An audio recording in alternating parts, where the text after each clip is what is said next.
Philip_workout has the unofficial world record for the heaviest ever weighted muscle up. And just under 2 weeks ago, he posted a very interesting video, which goes against a lot of the modern advice that you hear online about calisthenics, surrounding two main topics. A, how frequently you should train, and B, whether you need to do accessory exercises in your lifts. And in this video, I'm just going to cover those two main topics. Right, first of all, let's cover how frequently do you need to train your main lift. It's important to note that Philip Workout is within the context of getting strong within pull-ups and muscle-ups.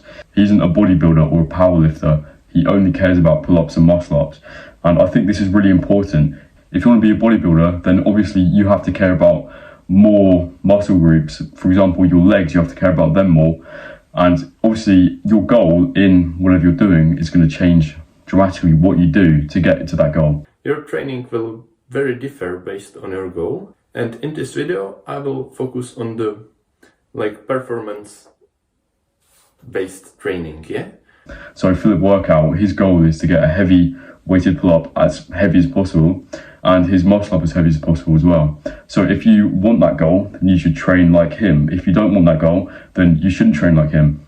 I think it's important to note that because this video is within the context of getting strong on the weighted pull-up and the weighted muscle up, which I think is a really cool goal to do personally, and that's kind of what I'm doing. Because you also build a load of muscle in the process. If you look at his physique, the man is jacked as hell. And imagine how your back muscles are gonna have to be strong if you're doing a plus 50 kg muscle up, or even, obviously not everybody's gonna be on his level.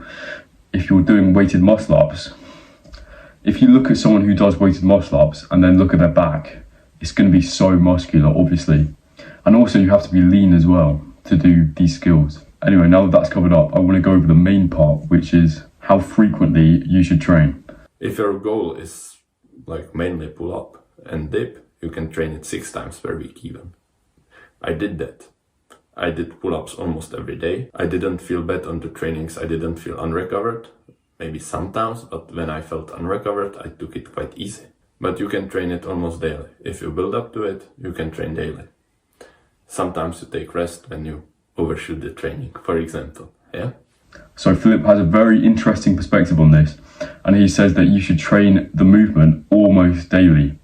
He says that he has in the past trained the movement of pull-ups and maybe dips 6 times per week. This is very contradicting of methods like Ian Barseghal, and he actually almost references, or he does reference, if you pick up on it, the 2-set method. There are methods on the internet, they are very popular between beginner and intermediate athletes that entirely love this thing, yeah? Adaptation for me is being able to do a lot of work without being sore. Ian Barseghal recommends that you train pull-ups once every 5 days, and if you don't spend those days off, then you don't recover from it. And this is absolutely the opposite of what Philip says. And obviously Ian Barseghal's strong and he's jacked. He might be taking some sort of gear, but we don't know. But I don't want to hate on him actually. He might be natural.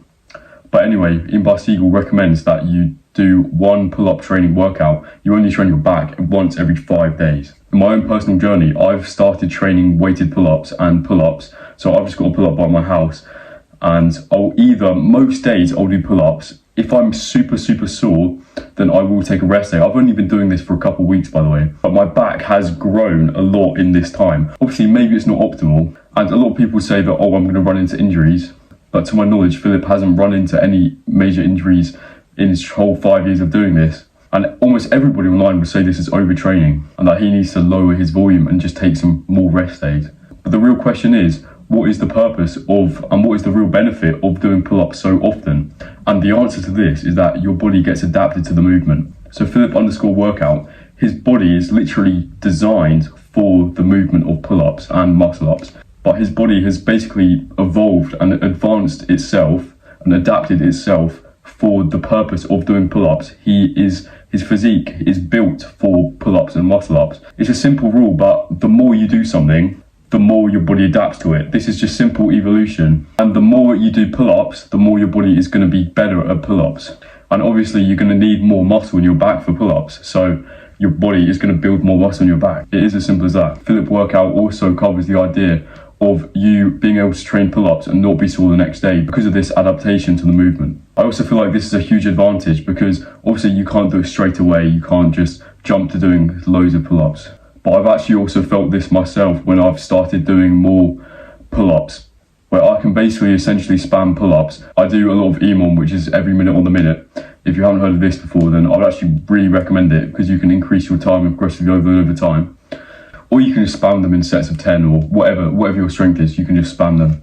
But obviously take rest in between and don't go to failure when you're just going light as well. But these bodyweight sets, not to failure, are basically, you could even do, if you want to make it harder, you could do high pull-ups, but these bodyweight pull-up sets to failure are just made to adapt my body to the movement, because your body wants to be streamlined for the movement that you're doing. It wants to be as effective as possible as it can for the movement, that your body will always adapt to whatever it needs to do to survive.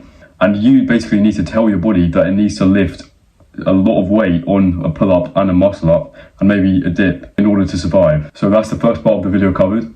And the second part is, do you need to do accessory exercises? Philip argues that if you do a horizontal row as well as a vertical pull, then when you do the horizontal row, if you only care about pull-ups, then by doing the horizontal row, if you only care about being strong in your pull-up, then why would you do horizontal row? Exercises that don't improve your main lift, that don't lead you towards your goal that you have set.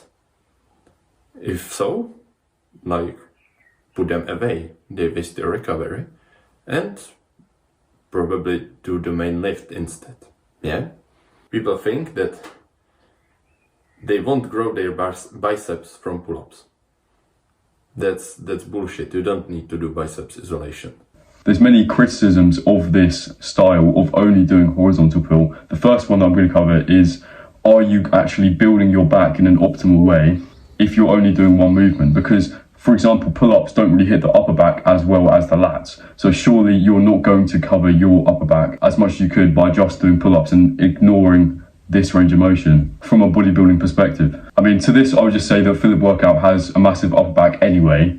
But you could say to this that he's been training for 5 years. Maybe if he did a row, then he would be able to grow his upper back quicker. But I really like the idea of other movements weighting your recovery for your main lift. Also, if you're honed in psychologically on one movement, then obviously, as I've mentioned earlier in the video, you're going to streamline your body for that movement more, because your body isn't trying to streamline itself for and adapt itself for bicep curls and then another this row exercise and this row exercise and this row exercise and lat pull downs and everything. Is only trying to recover from pull-ups and adapt itself to pull-ups. But obviously, surely your strength, if you only did pull-ups, would go up much higher than if you shared out that recovery with a different range of motion. Basically, his point is, why would you share out your recovery and half your recovery when you can just get maximum recovery on one movement instead of half and half on two? I think that you should just try. I would recommend trying just doing pull-ups and just see how you feel. I've personally gained a lot of strength in my pull-up after I just stopped doing rows. I think there really is a cause for just picking one movement and then just adapting your body for that movement. A lot of people might find that boring and they want more variety. But if you really want to target and you want to be the expert, like the pull-up guy, as Philip is the muscle-up guy, then I think there really is a shout for this.